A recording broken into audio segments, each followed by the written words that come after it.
like to show you how to tie today is a fly that I call a Pale Morning Dun Cripple, or a PMD cripple, as we call it. I first started tying this fly back in the mid-'80s when I was guiding on the Bull River full-time. And we had a good, strong PMD hatch in those days. And this was a great fly to match that hatch. It's still one of my go-to flies. 35 years later, I still use this fly quite often. And so I'd like to show you how to tie a Pale Morning Dun Cripple. In the vise I have a Tiemco 100 BL dry fly hook. This is a size 12. This is the biggest I ever tie this fly. Usually smaller than this, 14s and 16s. To that we will attach some rust-colored thread. And I started using the rust-colored thread way back in the 80s when I thought it made a difference, because the male PMDs have got rather large orange-colored eyes. So I thought, why not? And I don't think it's that big a deal anymore, but I still use it. So we're going to cover the hook shank with thread. We're going to come back up to a point about 2/3 of the way down the shank, right there, and that's where we're going to tie our wing in. Our wing is just going to be some natural light elk that will tie a clump of that in. And the amount you need, this will take a bit of fooling around, I guess, on your part till you figure out how much you need. It. I can't tell you how many strands of fiber there are. Anyway, we'll clean all that soft underfur and short fibers out of there, and we'll put it in a hair stacker. So there's a clump. That should be just about right. Could even use a few more fibers, but that'll be all right. Put that in a hair stacker. Tap it here on the bench a few times, even those ends up. And we'll see what we got.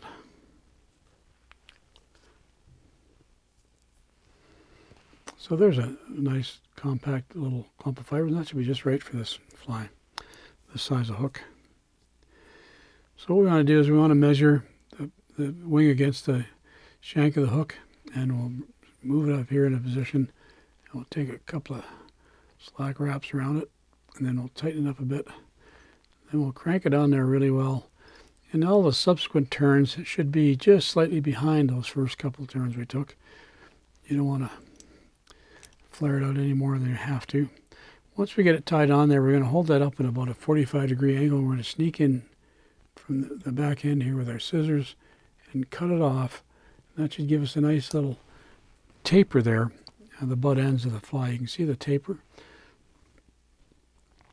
And what I like to do then is just hold my fingernail there and run the thread down my fingernail and just gradually move my finger down that taper so it traps all those fibers in place. And while we're back here, we might as well put our tail material on. For our tail material on this, we're going to use some mayfly tails. These are by Watershed, but there's a few other companies that make them as well. And they're just a really fine fiber that make great tails on mayflies. So there they are. So we're just going to lay that down in position and maybe a shank length out behind the back end of the hook.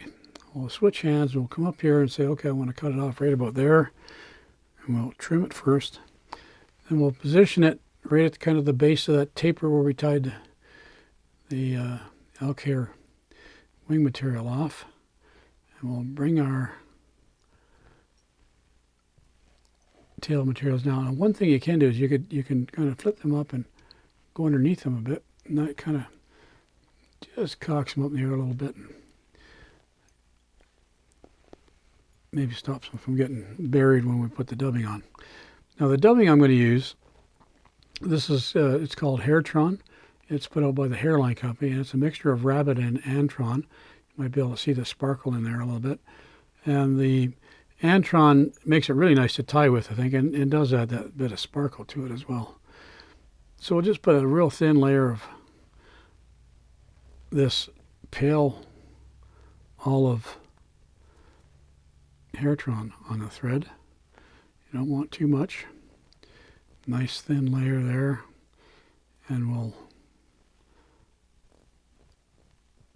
dub the back part of the body of this fly.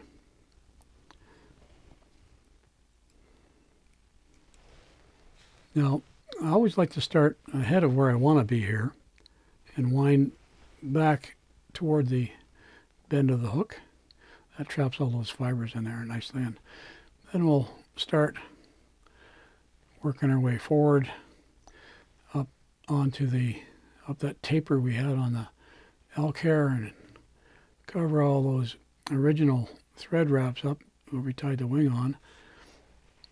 And we'll get up there and we'll actually stand this wing up now and go in front of it and take a bunch of turns right at the base of that wing in front of it to stand that wing up.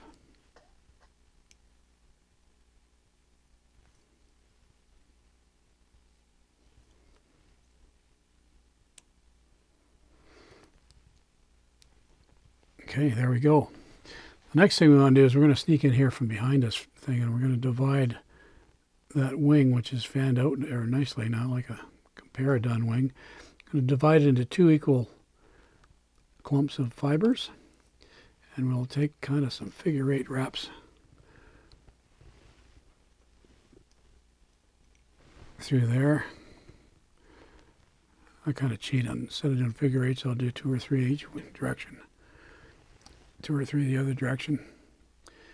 And once we get it tied in there nicely, we will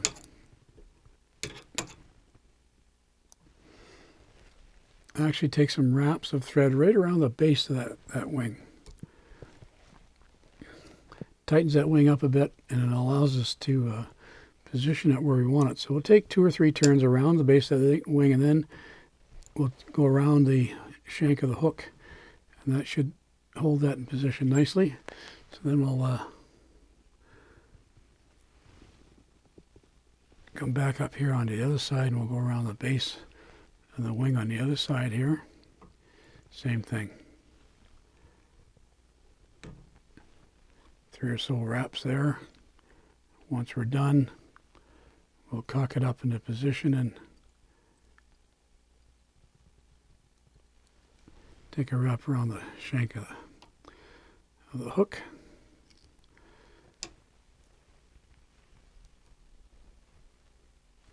I've got an extra fiber down here I want to get. There we go. So there's our divided wing.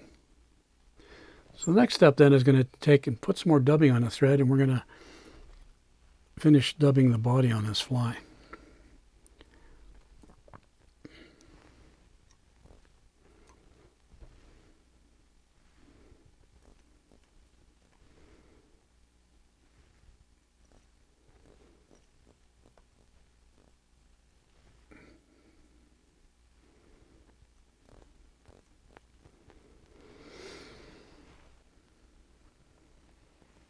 So once we got a nice thin layer of dubbing on our thread, we're going to come behind these wings, and we're going to go in there and cover up those thread wraps that we can see.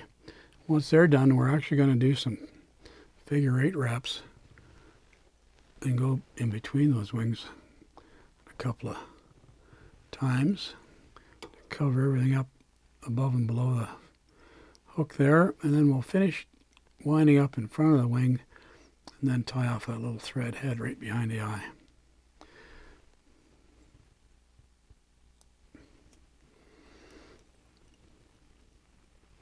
A little whip finish on here, and we should be done.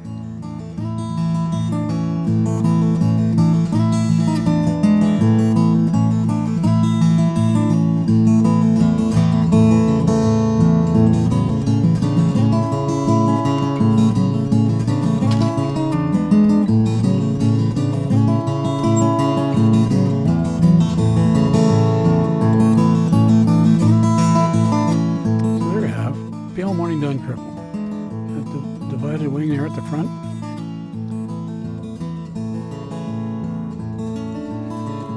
Does a great job catching fish. One of my favorite patterns, one of my go-to flies.